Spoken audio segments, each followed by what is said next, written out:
Hello, hello. Alors. Euh, j'ai écrit plein de choses, comme d'habitude, qui sont sorties de ma tête et de toutes les questions que je me pose. Et j'ai pas la force de les écrire. Et puis, je trouve que... Bref, ces derniers jours, j'ai visionné des films des films documentaires du Greenpeace Film Festival. C'est un festival de films documentaires sur l'environnement qui se passe tous les ans à peu près au mois de janvier, où on peut voir 15 films pendant 15 jours et voter. Et même si j'en ai déjà vu beaucoup, des choses sur ce monde, les infos tranchantes, cuisantes, sordides et hallucinantes m'arrivent encore. Et ce que j'avais perçu me paraissait déjà dément, mais non, il y en a encore toujours. Et il y a notamment ces 4 films, ces 4 thématiques que j'ai vus. Et donc, il y avait par exemple ce film Mère de vie, qui disait que les coraux abritent le tiers des espèces marines et que 50% des coraux ont déjà disparu, que l'océan s'est acidifié de 30% déjà et que ce n'est qu'un début parce que ça continue, ça augmente à vitesse grand V et ça a large de la marge d'être beaucoup plus. Que depuis le début de la révolution industrielle, un quadrillion de kilos de CO2 a été émis. Je pense que c'est un quadrillion, mais ça m'a l'air énorme. Que nous allons perdre très rapidement les récifs coralliens, que l'acidification affecte le plancton, et que le plancton c'est la base de toute la vie marine, et de la chaîne alimentaire bien sûr, mais aussi qu'il est responsable, le phytoplancton, de 2 de nos respirations sur 3. Donc, si on n'a plus de plancton, on va avoir du mal à respirer quand même. Que d'ici 2048, nous verrons des océans sans poissons, et c'est des estimations. Et 2048, c'est genre dans 28 ans, c'est rien. Et en fait, on sait même pas, ça se trouve, c'est avant, si on continue et qu'on augmente encore. À 7 milliards d'humains, nous ne pouvons plus avoir une consommation en équilibre avec l'océan. C'est juste pas possible si on continue à tous bouffer du poisson comme ça, et puis surtout de la pêche, comment on pêche. La quantité de longues lignes qui se déroulent chaque jour dans les océans est en distance, ça fait à peu près 500 fois le tour de la planète. 500 fois. Et les palangres, elles capturent tout. Tout. 200 espèces s'éteignent chaque jour. Chaque jour. Notre consommation a augmenté 2 à 3 fois plus vite que l'augmentation de la population. Donc c'est pas que l'augmentation de la population. C'est-à-dire que s'il y avait que l'augmentation de la population, on pourrait quand même avoir un système qui est moins critique, 2 à 3 fois moins quoi. Et que on dit c'est la 6e extinction de masse, mais les précédentes, elles se sont produites sur 1 million d'années. Là, ça se passe en un siècle. Juste un petit rapport. Je ne suis pas mathématicienne, mais c'est énorme. Et donc, par le même temps, les émissions de CO2 n'ont jamais été aussi élevées que depuis 65 millions d'années en arrière, à l'époque de la dernière extinction de masse, qui a duré 1 million d'années. Et où donc les espèces ont eu le temps de s'adapter génétiquement. Que là, en un siècle, elles n'ont pas le temps. Il y avait aussi un film sur la forêt française, notamment. Des forêts où on balance des pesticides. On gère ça comme l'agriculture. C'est génial. D'ailleurs, en Australie, ils balancent aussi des pesticides pour tuer le Douglas, parce qu'on a foutu que du Douglas, ce qui est un espèce de conifère indigène d'Amérique du Nord. Et ça colonise tout, ça pousse très vite, ça pousse très droit, très bien pour le bois. Mais dessous, il n'y a plus de vie dans ces forêts-là, de Douglas en fait. Plus de faune, plus de flore au pied. Et, et du coup, en Australie, ils bombardent même les montagnes de pesticides pour tuer ça maintenant. Parce qu'ils s'en sont envahis, c'est dingue, c'est dingue.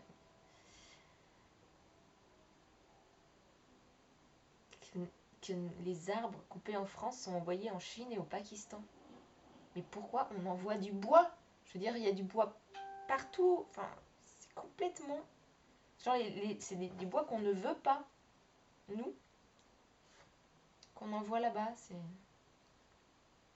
aberrant. Et qu'on a utilisé des machines. On utilise désormais des machines, soi-disant, pour travailler, pour améliorer le travail des forestiers, tout ça. Mais en fait, les hommes deviennent esclaves de ces machines et travaillent en fait de plus en plus. Donc on veut améliorer quelque part la condition de vie, mais au final, on voit ces gens qui travaillent là dans les forêts. Non, ils ont plus de vie non plus, quoi. Ils n'ont pas de vie, ils y passent leur vie. Et puis, ouais, des aberrations, comme des gros arbres entiers qui pourraient servir à faire des belles planches et tout, et qui sont broyés complètement en granulés, tout ça, pour faire du bois énergie. Et ça, c'est estampillé vert écolo. Bois énergie, c'est vert. Alors que c'est un non-sens complet. Ah, il y avait un film sur les cargos et la face cachée du fret. Ça, c'était aussi hallucinant pour ceux qui l'ont pas vu. C'est un film super. Il s'appelle comme ça, Cargo, la face cachée du fret. Les gens là-dessus travaillent 72 heures par semaine. En fait, ils n'ont aucune vie. C'est beaucoup des Philippins.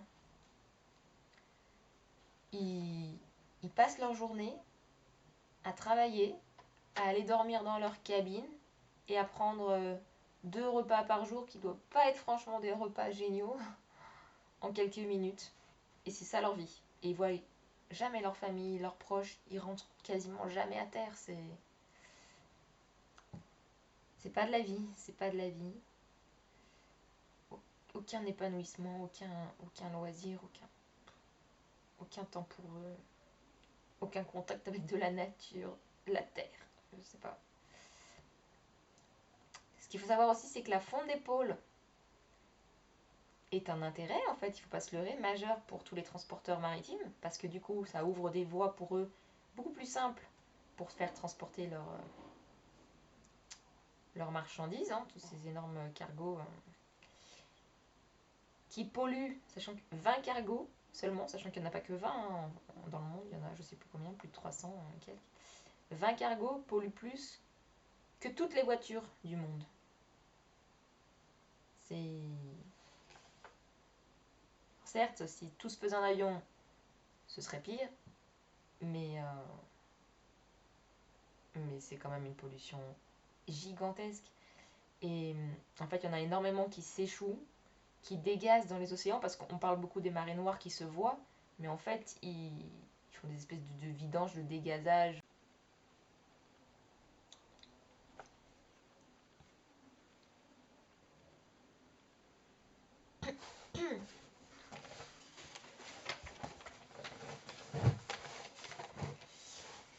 Donc, je disais donc que les cargos s'échouent souvent, dégazent dans les océans. Et donc, en fait, avec ces dégazages, ces sortes de vidanges à la noire, je sais pas comment on peut dire, complètement cachées, qui se voient pas du tout, et ben ça pollue plus. En fait, c'est des pollutions qu'on voit pas, comme les marées noires, qui se voient. Bref, une autre aberration aussi, c'est tous les transports aberrants qui se font. Par exemple, pour une veste qu'on va acheter et qu'on va avoir sur l'étiquette écrit Made in Bangladesh ou Made in China, en réalité, cette veste, elle aura déjà fait 15 fois le tour du monde.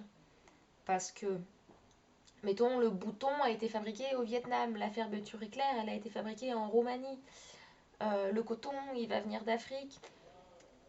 Tout ça, ça aura transité tchoum, tchoum, tchoum, déjà de partout dans le monde. Hop, avant de se réunir à un endroit, mettons, où l'assemblage final, il va se faire en Italie. Et du coup, bah, là, par exemple, sur l'étiquette, on va pouvoir voir écrit Made in Italy.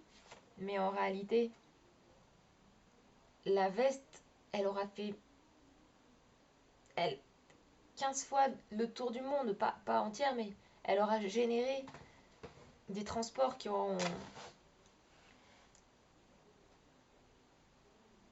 seront équivalents à avoir fait autant.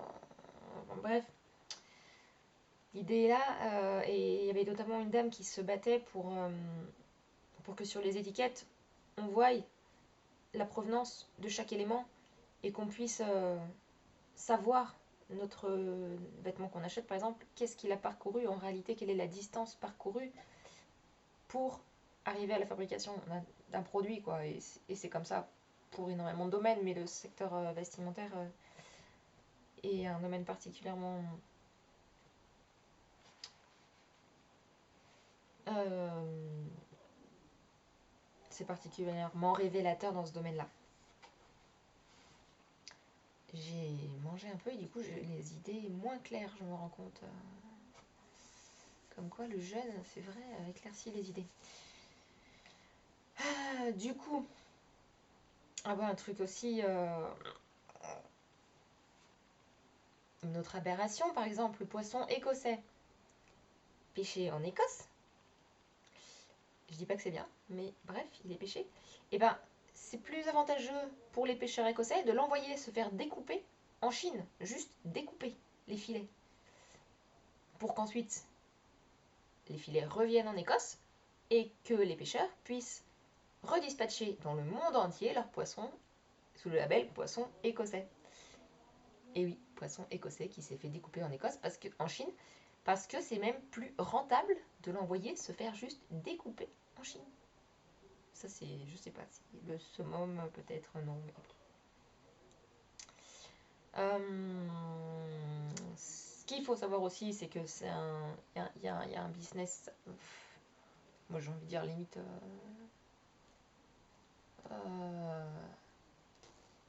c'est totalement obscur et c'est pas mafieux, mais c'est pervers.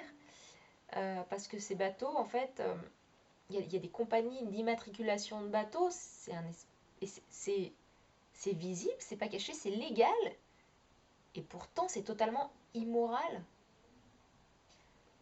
que des bateaux puissent être immatriculés dans des pays qui n'ont aucune façade maritime, comme la Bolivie ou la Mongolie par exemple. Il y a beaucoup de bateaux immatriculés dans ces pays-là,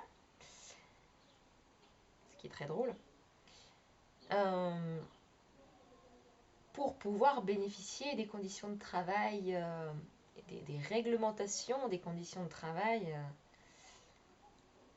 complètement laxistes et au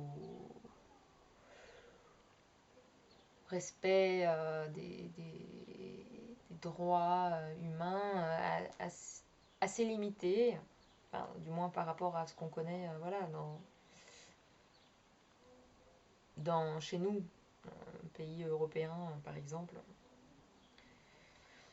Donc voilà, c'est n'importe quoi. Ces cargos, ils sont de plus en plus immenses. Ils font genre 4 terrains de foot. Et je crois que c'était en idée d'un futur cargo qui pourrait, en un seul voyage, apporter une banane à tous les habitants d'Amérique du Nord et d'Europe. Sur un seul cargo, il y aurait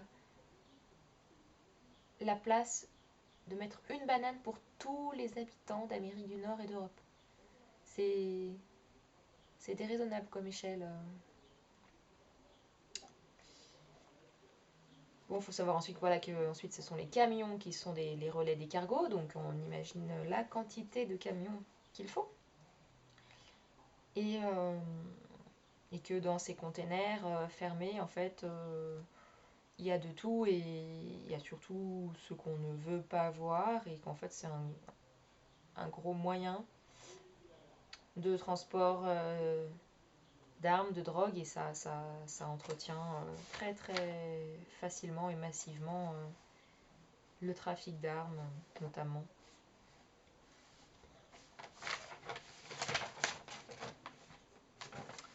Enfin, il y avait un documentaire, bon il y en avait bien plus, hein, mais j'en ai pas vu tellement plus que ça. Si, j'en ai visionné rapidement un français qui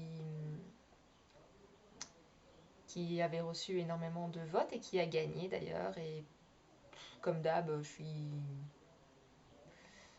déçue pour ne pas dire dégoûtée que ce soit ce film-là qui ait gagné, comme l'année dernière, un film qui était tout à fait similaire, où en fait c'est un film qui nous dit en gros qu'on n'a pas besoin de changer radicalement, qu'il faut faire quelques efforts, revenir un petit poil en arrière, un petit peu au temps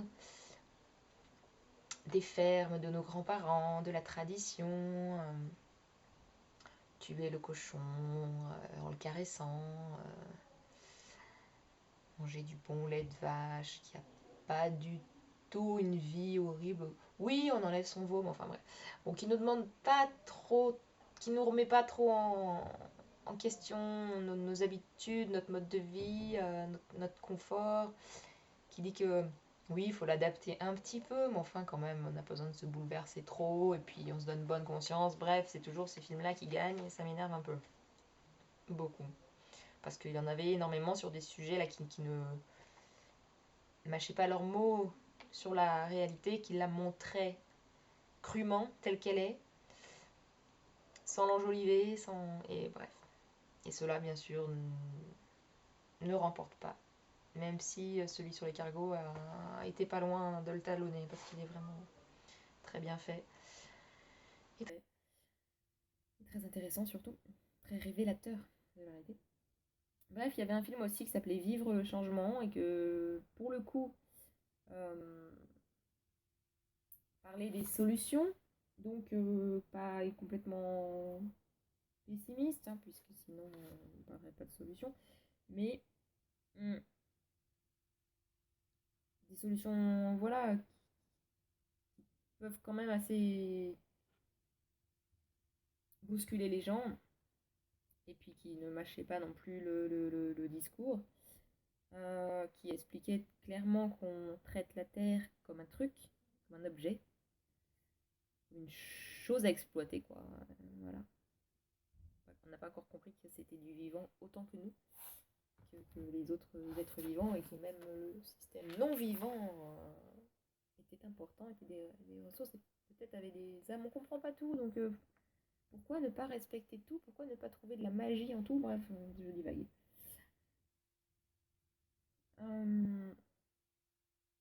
Ouais, que notre système se comporte comme si on était dans un monde imaginaire, c'est ça en fait.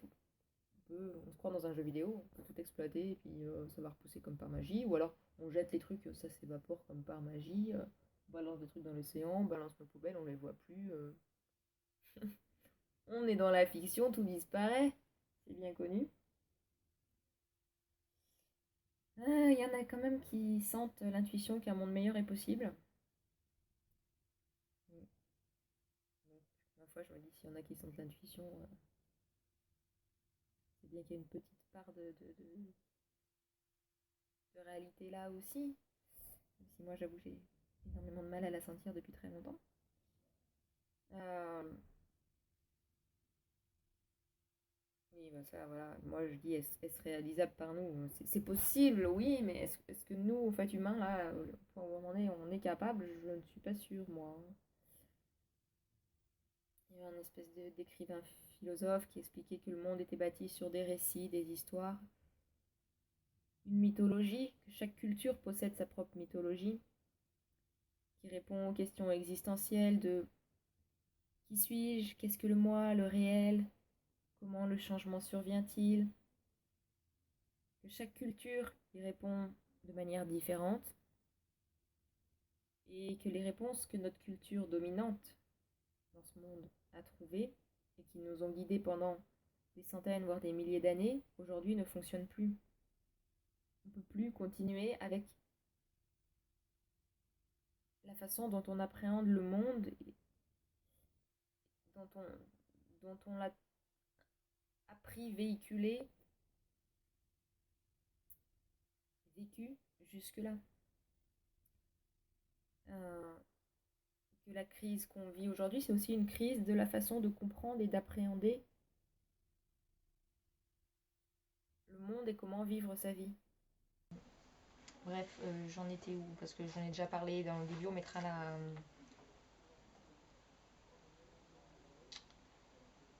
nanana. Donc toute cette crise provient de l'économie. Et cette économie est évidemment basée sur la croissance infinie et encourager, enfin on encourage forcément cette croissance infinie.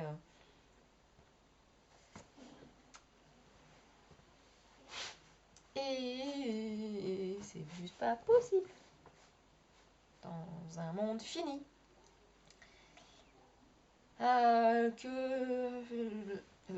Le problème aussi, c'est que le système consomme de l'énergie pour tout. En fait, on ne sait pas faire, on est basé là-dessus.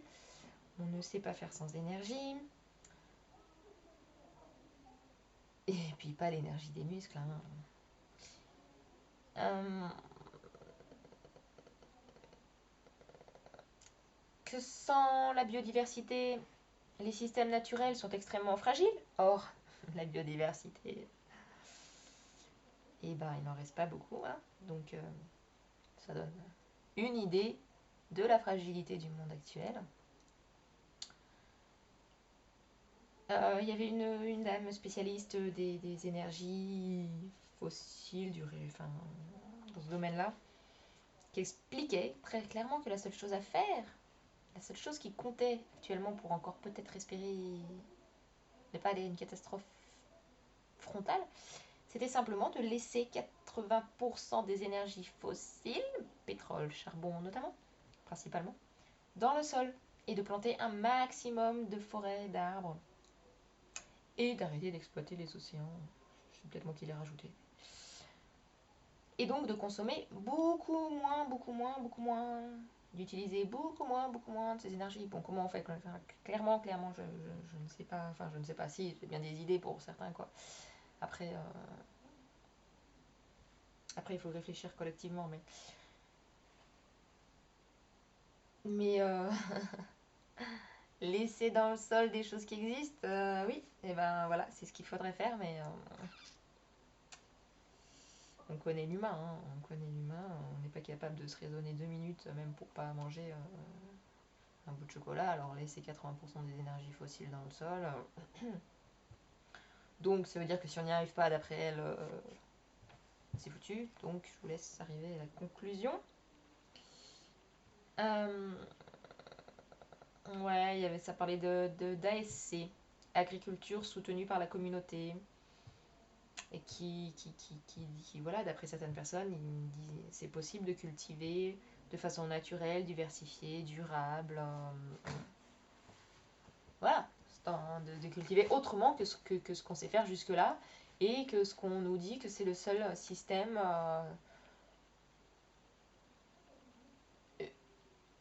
permettant d'alimenter la planète, notre population humaine. Alors que il y a aussi beaucoup de gens qui disent que non. Et puis,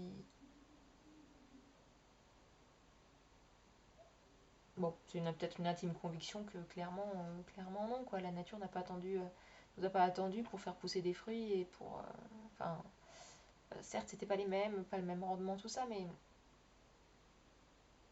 bon, ça demanderait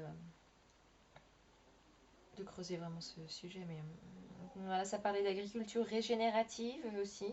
Agriculture qui permet à la fois de régénérer les sols, de stocker du CO2.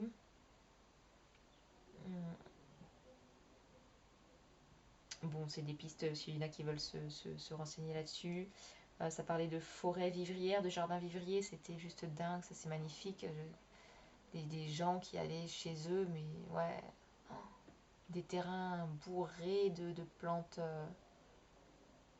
comestibles, d'arbres fruitiers, de légumes, de choses qui poussaient dans tous les sens et en gros, ils pouvaient se nourrir, mais plus que se nourrir, quoi. Ils pouvaient vraiment se nourrir bien et bon, quoi. Et c'était vraiment très chouette. Euh, C'était expliqué aussi que la notion de déchet n'existait pas il y a 200 ou 300 ans. En fait, c'est un concept. Bon, ma foi, sa manière de filmer. Ce sera un format totalement différent. Mais c'est pas grave. Hein, enfin, peut-être grave. Donc, on en était. Allora, après le café italien. Quindi, j'en étais donc, ma posso anche parlare in italiano, ma forse che il mio accento non è molto buono, dunque vado. No, non si dice così. Oh, mon accent doit être horrible. La notion de déchet donc n'existait pas il y a 200 ou 300 ans. Bon, ça c'est ce qui était dit dans le film, hein, mais qui est plutôt vrai. Enfin, même carrément, à mon avis. Enfin, voilà. En fait, c'est assez récent de se dire que quelque chose est un déchet et qu'on doit le jeter. En fait, avant, et on peut se rendre compte très facilement que tout peut servir, tout peut resservir. Le moindre bout de plastique peut servir à quelque chose. Sauf que maintenant, dans nos vies, on n'a plus le temps de trouver une utilité et on n'a plus le besoin de fabriquer des choses parce que tout est déjà fabriqué au niveau industriel et donc c'est beaucoup plus simple, entre guillemets, d'acheter quelque chose qui va être fait précisément pour cet usage-là, alors que on aurait très bien pu faire avec des bouts de plastique, des bouts de ferraille, des bouts de bois, quelque chose qui marche tout aussi bien et aussi facilement, mais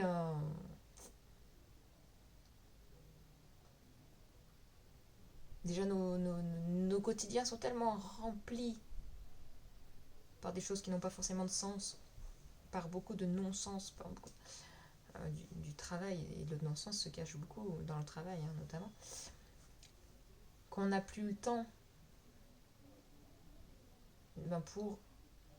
pour faire des choses, pour réfléchir à des choses, pour concevoir, pour créer, pour inventer et pour faire par nous-mêmes, tout simplement. Donc on jette et on achète. Et quand on jette quelque chose, il y avait donc un philosophe qui disait que ça va forcément quelque part, que ça ne va pas nulle part, que ça ne disparaît pas si ce n'est de ta vue ou de ton esprit. Et il disait qu'il n'y a aucun endroit, j'ai bien aimé, même si la formule n'est pas très logique, qu'il n'y a aucun endroit qui s'appelle quelque part. Moi, je dirais plutôt qu'il n'y a aucun endroit qui s'appelle nulle part, parce que, en fait, forcément, ça va quelque part, mais sur Terre, quelque part n'existe pas, ça veut dire que ça va quelque part. Mais le quelque part, il est sur la Terre, il est peut-être pas loin de chez toi, il est chez quelqu'un d'autre, en fait. Ou chez peu importe si c'est pas un humain, c'est quelqu'un d'autre, hein, on s'en fiche. Bref, quand tu jettes un sac d'ordures, en réalité, ce sont 70 sacs de déchets que tu jettes, qui ont été en fait nécessaires à la production de ce sac d'ordures.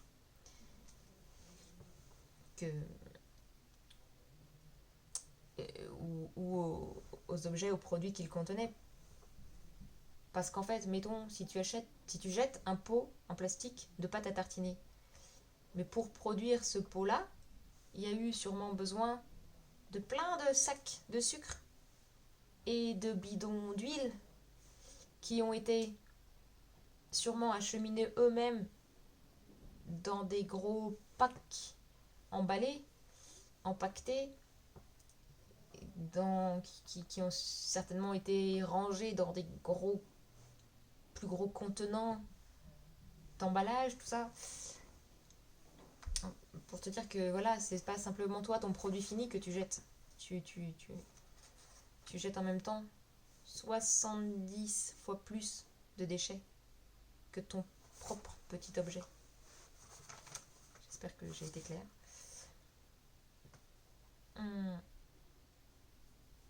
Moi, puis j'ai noté cette phrase qui disait que nous n'avons pas à faire des choses insurmontables. En fait, tout ce que nous avons à faire, c'est ce que notre corps aime faire. Mais pour ça, il faut savoir ce que notre corps aime faire, savoir l'écouter. Et en fait, c'est vrai. Qu'est-ce qu'il aime faire? Il aime être au soleil, il aime prendre le vent, il aime sentir la pluie des fois qui coule, il aime bouger. Et je sais pas, si on savait... Et en fait, des fois, il aime se reposer aussi, même de ces accidents de nourriture, d'intérieur, de chauffage, qu'on lui donne. Et en fait, on lui donne parce que c'est comme...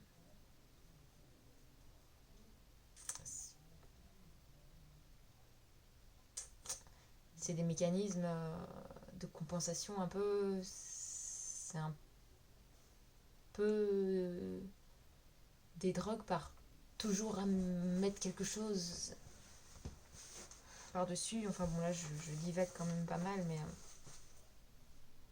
en fait, c'est pas forcément là la solution. Ça peut être aussi un peu de vide, un peu d'espace, un peu de calme.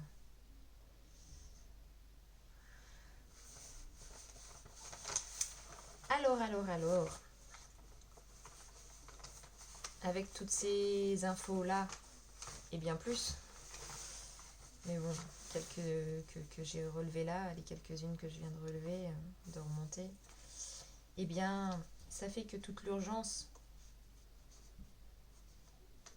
omniprésente, en fait, remonte à mon cœur comme un raz-de-marée. L'émotion me submerge, et vite elle pousse l'envie d'agir, et elle me pousse à l'action. D'où ces mots écrits, d'où l'envie de faire quelque chose, d'où plein de questions dans ma tête, d'où cette vidéo. Et donc avec cette envie d'action, toutes les questions. Et donc agir, oui, mais agir comment? Et alors là, je fais quoi? Et alors là, on fait quoi?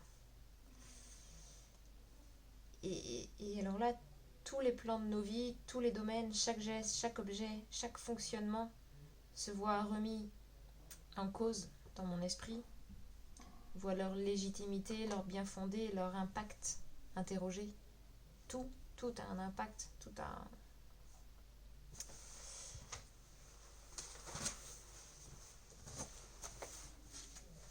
Et alors, moi je me demande où se trouve la juste mesure, le juste équilibre, la juste limite à nos consommations, à nos habitudes, à notre mode de vie. Jusqu'où doit-on changer, modifier notre façon de vivre et pourquoi? C'est quoi le but? Qu'est-ce qu'on cherche? C'est bien beau de marcher pour le climat tous les mois, de crier après les dirigeants, les industriels, les businessmen, et de leur imputer tous les torts et de tout attendre d'en haut. Je dis pas que c'est que le cas et qu'il faut pas le faire. Si, il faut le faire, certes, parce que quand on voit les choses, parce que eux, c'est leur responsabilité, elle est énorme et leur impact, il est fois je sais pas combien par rapport au nôtre, c'est sûr. Mais et qu'il faut aussi prendre conscience et puis agir en conséquence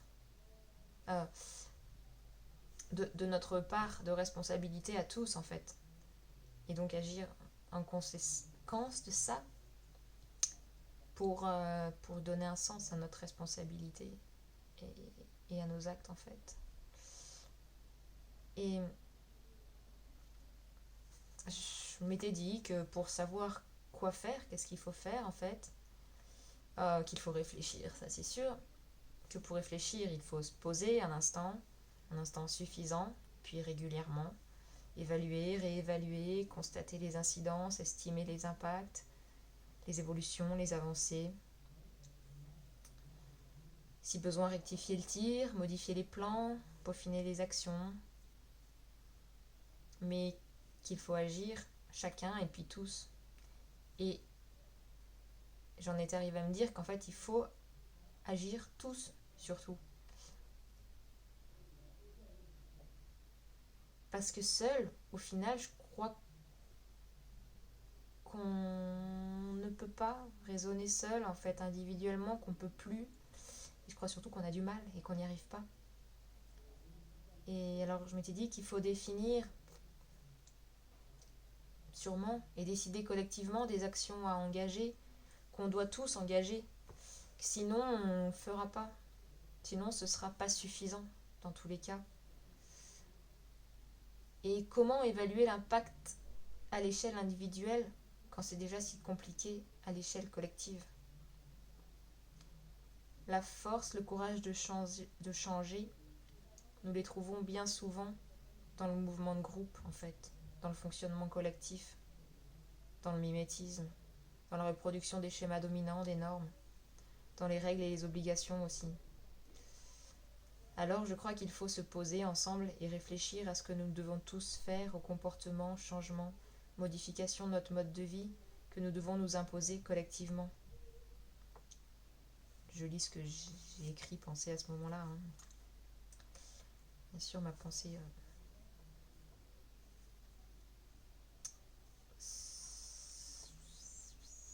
s'ajuste, se modifie,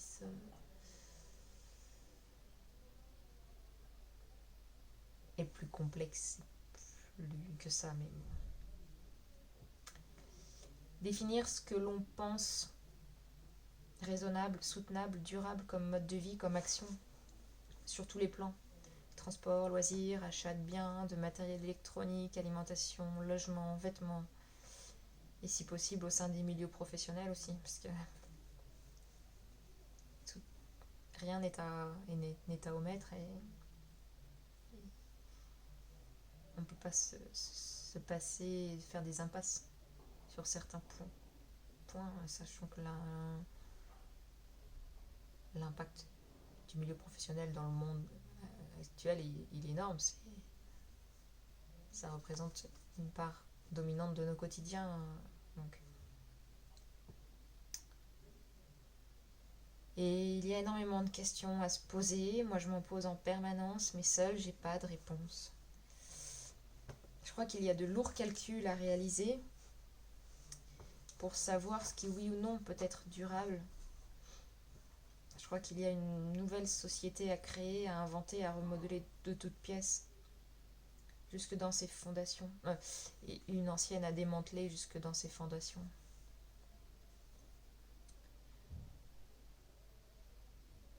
Et si j'ai pas eu envie d'écrire, et je crois que si j'ai pas envie d'écrire là-dessus, c'est parce que tout ça, c'est que des questionnements en fait. C'est que des questions que j'ai, c'est que des choses qui me transitent par ma tête, dans mon esprit, mais que rien, qui a aucune réalité, qui a aucune certitude. Et donc je ne veux pas les poser par écrit, même si j'explique, et peut-être que ce sont que des questionnements, que des idées en fait, des pensées. Ce qui est sûr, c'est que le défi, il est énorme, il est monumental, et que je ne sais pas s'il est réalisable. Même si on changeait tout fondamentalement, je ne sais pas s'il n'est pas trop tard, je ne sais pas. Et en plus, je ne crois pas à notre capacité. L'humain, oui, peut être grand parfois, peut faire preuve de sagesse, mais la proportion, elle est si faible, elle est si infime quand même.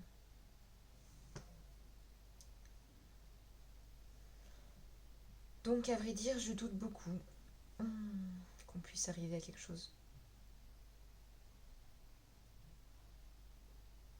de viable. Et le problème, c'est juste qu'à mon sens, c'est soit ça, soit on arrive à relever un défi monumental, colossal, soit on brûle dans une tornade de destruction et de violence et on s'en sort pas. Nous et puis tout le monde qu'on connaît en fait. Enfin, je veux dire le monde vivant qu'on connaît. Alors, c'est peut-être à nous de créer des groupes, de réfléchir, de définir les actions collectives, d'estimer les valeurs, les niveaux du tolérable, du soutenable, d'atteinte et d'engagement des résiliences. Il faut peut-être de vrais calculs, du savoir, des connaissances, des scientifiques, du scientifique, de la science. Puis du courage, beaucoup, de l'ambition, beaucoup, grande, de la détermination, forte, très forte. Oser se confronter au réel, à la brûlure, à la difficulté, à l'inconfort et aux profonds efforts. Oser goûter au dépassement de soi.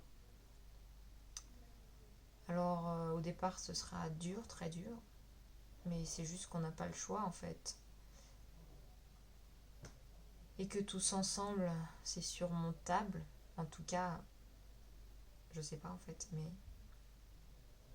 plus que seul individuellement, ça c'est sûr, ça me semble évident.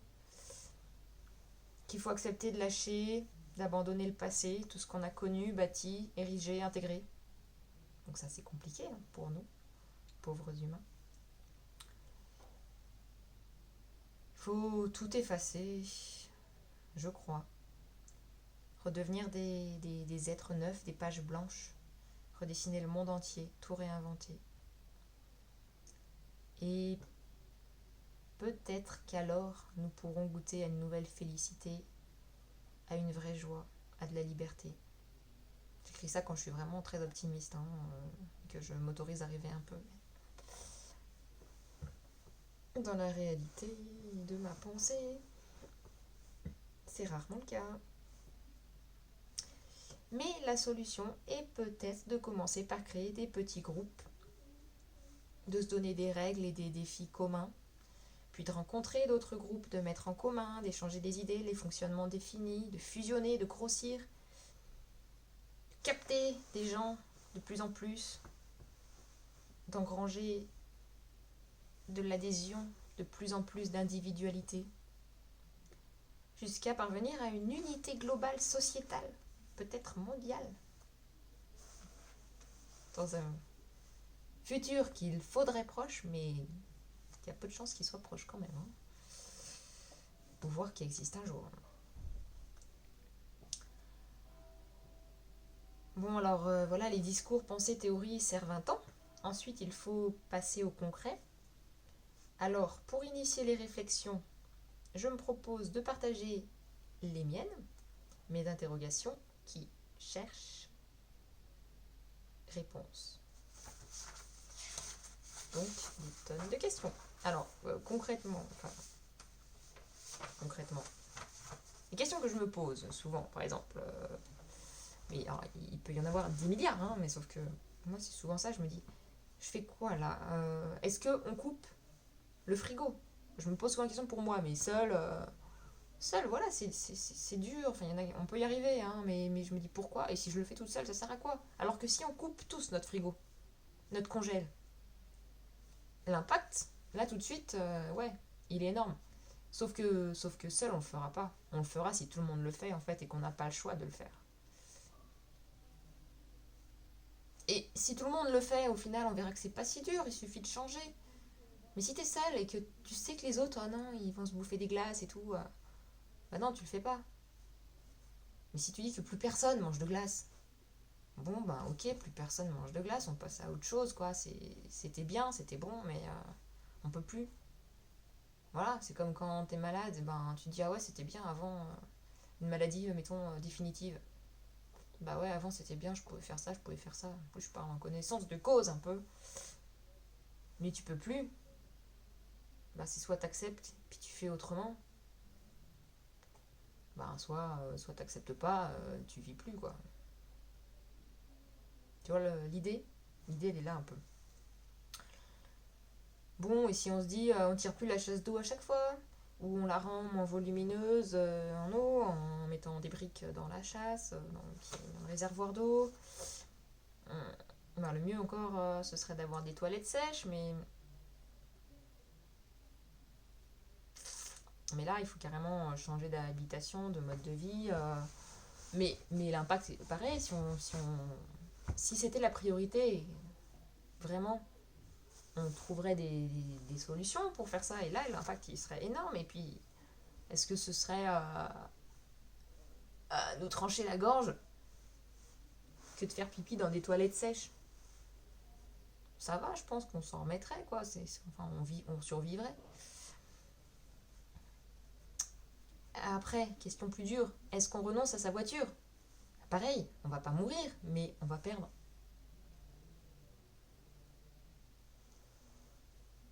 tout le fondement de nos modes de vie, en fait, quoi.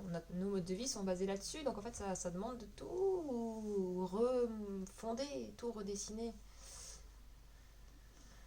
Et ça veut dire quoi? On bouge plus, on vit plus, on prend le train, on peut prendre le train, à voir.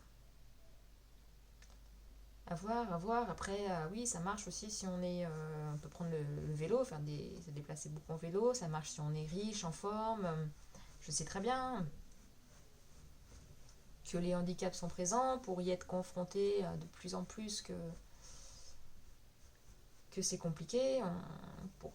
Voilà, quand on n'est pas en forme, qu'on n'est pas riche, parce que le train ça coûte aussi. Quand on a un corps et un mental qui ne peuvent pas faire face à toutes les épreuves, parce que ça demande c'est une épreuve, qu'il faut être prêt à faire face aux imprévus, aux désagréments, au froid, au chaud, à de l'attente, aux rencontres désagréables, aux sentiments d'insécurité aussi parfois. Qu'avec sa voiture, on est beaucoup plus dans une bulle, protégé et à l'écart de tout ça, mais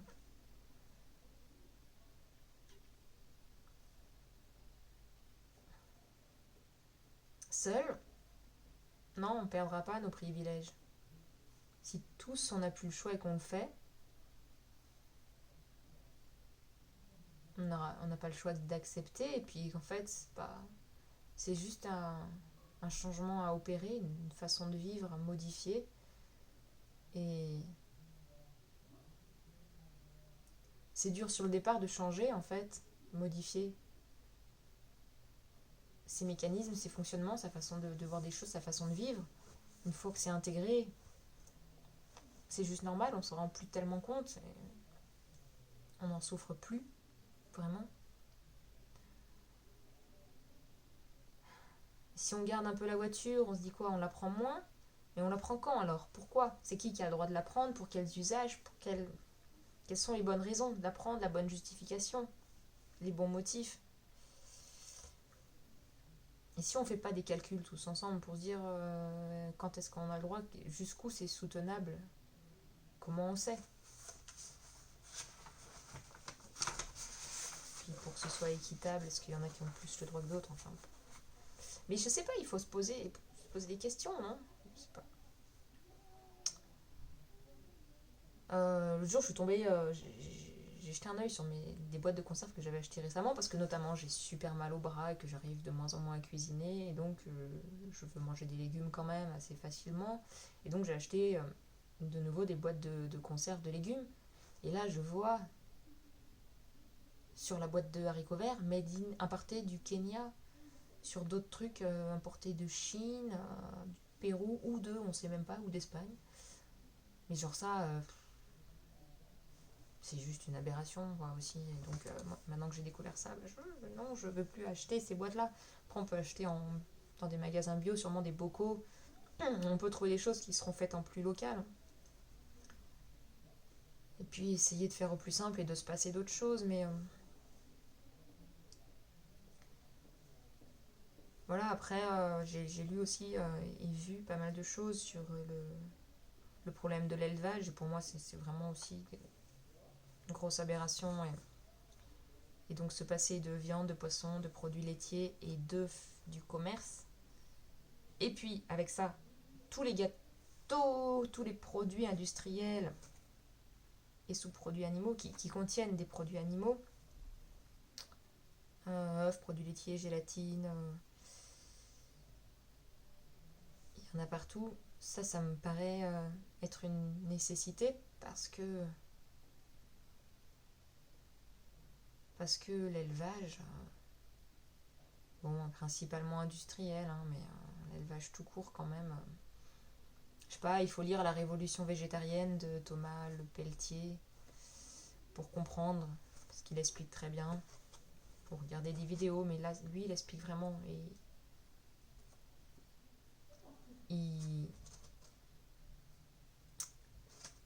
il reprend tous les arguments en fait qu'on peut apposer à ça et il les démonte facilement.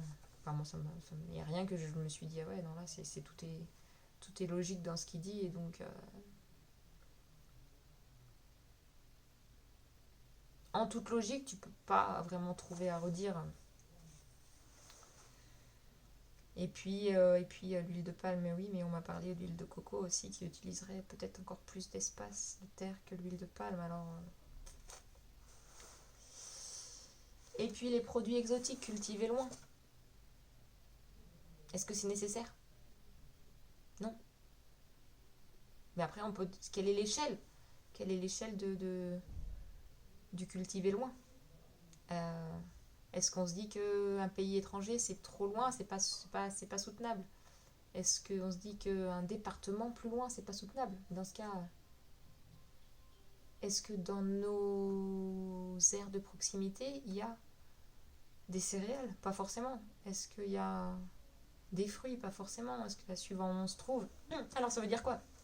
Habiter dans les pays du Nord, est-ce que c'est durable? Est-ce qu'on doit pas? Habiter dans les zones arides, est-ce qu'on doit pas non plus?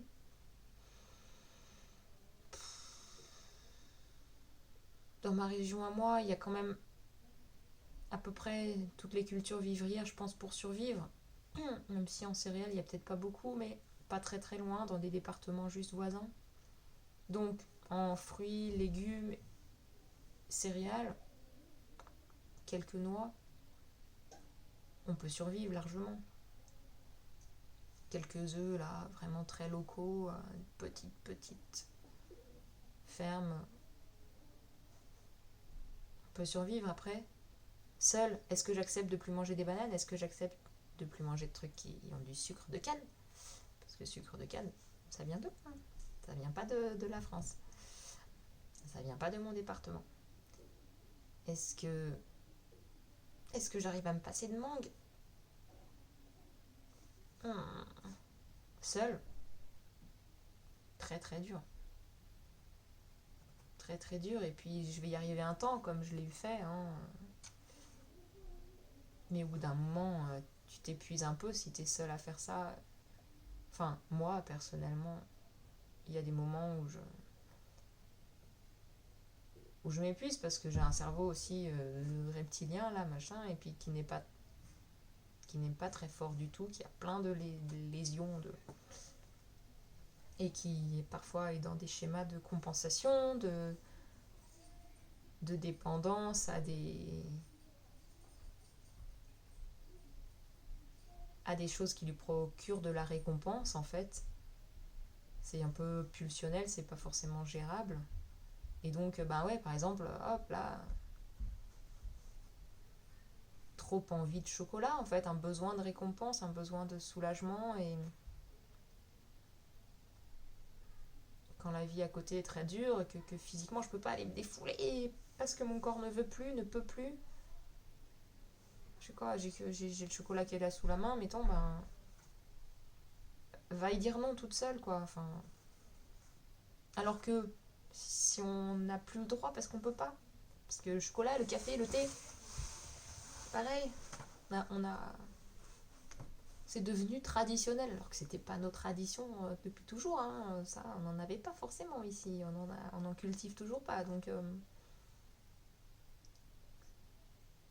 Et on peut très bien s'en passer. On a plein de plantes, on peut faire des tisanes de plantes, on a des succès d'années de café, on peut faire de la chicorée. On peut essayer de faire pousser de la caroube, ça n'a pas exactement le même goût que le cacao, mais ça s'en rapproche un peu, et puis ce serait local, mais seul, on le fera pas. Pourtant, on mourrait pas si on le faisait. Bon, voilà, il y a plein d'exemples comme ça. Noix du Brésil, il paraît que c'est très bien pour le sélénium, mais ça vient pas d'ici. Les graines de chia, c'est plein d'oméga 3. Ça vient pas d'ici. Les graines de lin, ça peut venir plus d'ici. Ça pourrait peut-être remplacer. Les cacahuètes, est-ce qu'on se passe des cacahuètes? La noix de coco.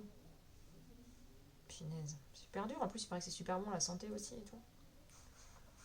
Les noix de cajou.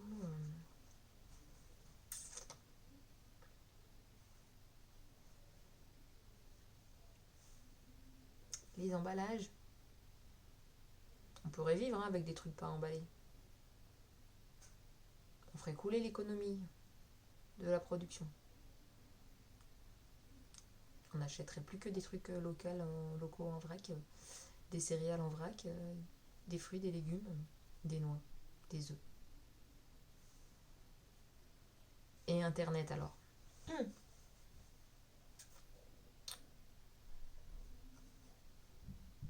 Et tous les matériels informatiques et tout.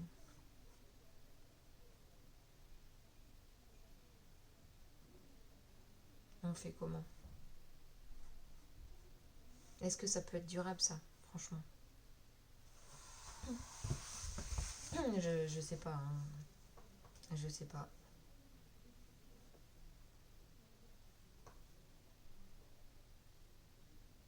Est-ce qu'on peut s'en passer? Tu vois, c'est important pour véhiculer des messages aussi, véhiculer plein de choses, de l'information, de la connaissance.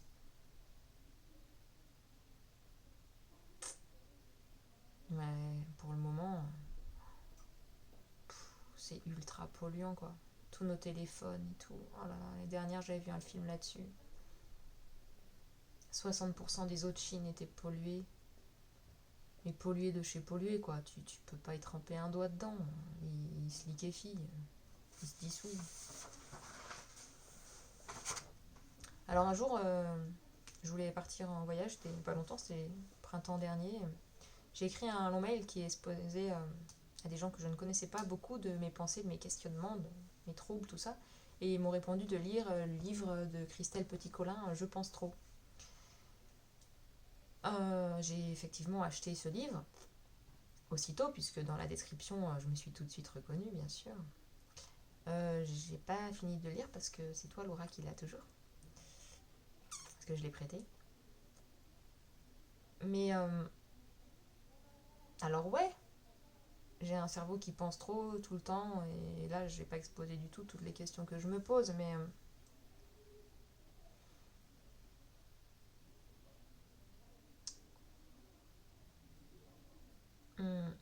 toutes ces questions et réflexions permanentes qui doutent de tout, qui remettent tout en cause, jusqu'à la plus banale fraction de nos réalités du quotidien.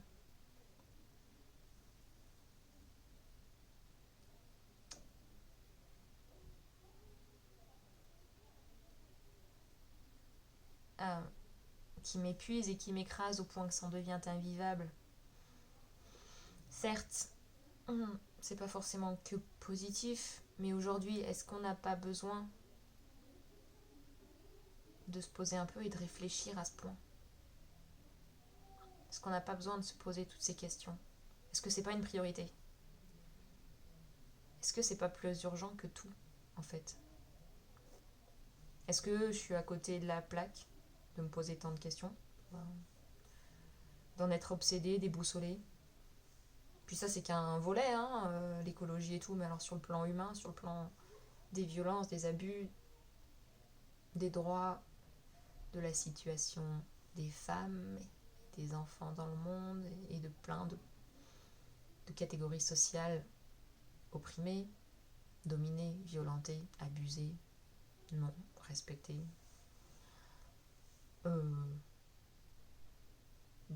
d'activités de loisirs, quoi, de l'homme qui m'excède et qui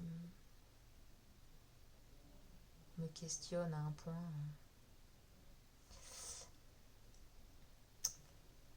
Eh bien, ces réflexions, cette nécessité de changement,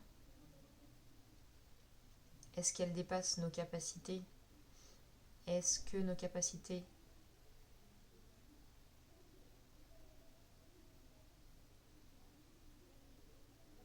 Non, c'est pas... C'est nos capacités de changement et d'automaîtrise, de suivi d'une voie juste et nécessaire, requérant de lourds efforts, sont-elles suffisantes?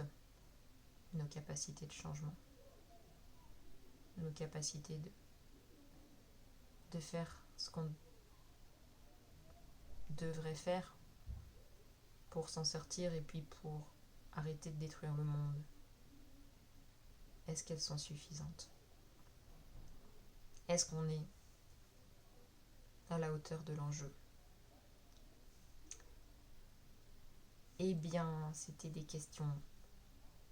Ce sont des questions que je me pose en permanence, à laquelle j'attends pas de réponse parce que je ne pense pas que quelqu'un puisse me donner une réponse. Après, bien sûr que des gens pourront en donner plein. Oui, non, non, oui, oui, mais non, mais si, mais non. Tout le monde peut donner sa réponse, tout le monde a sa vision des choses, tout le monde invente, puisque personne ne sait, puis personne ne connaît.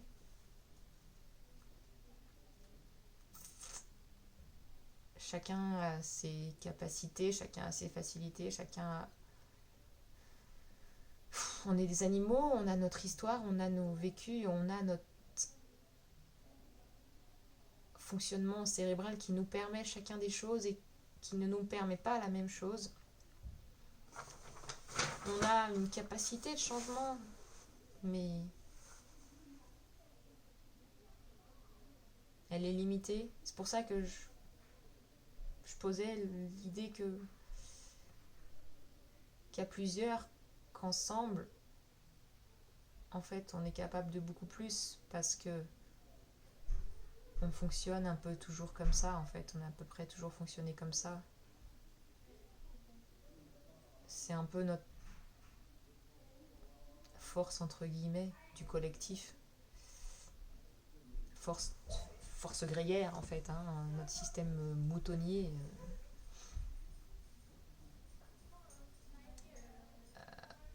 Pastoral. Nous sommes des animaux mimétiques, un peu. Et puis...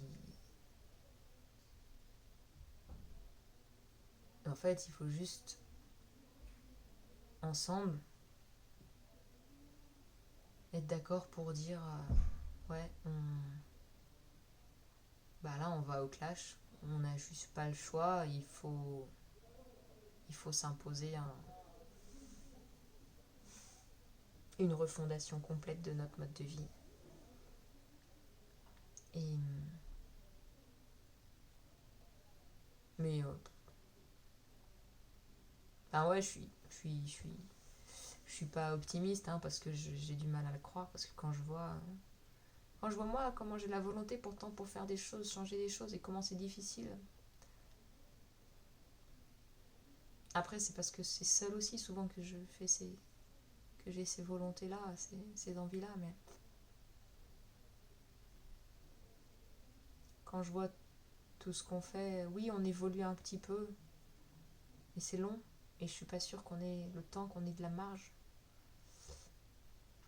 Bref, voilà quoi. On fait quoi là? C'est ça ma question. Je sais pas si j'attends une réponse.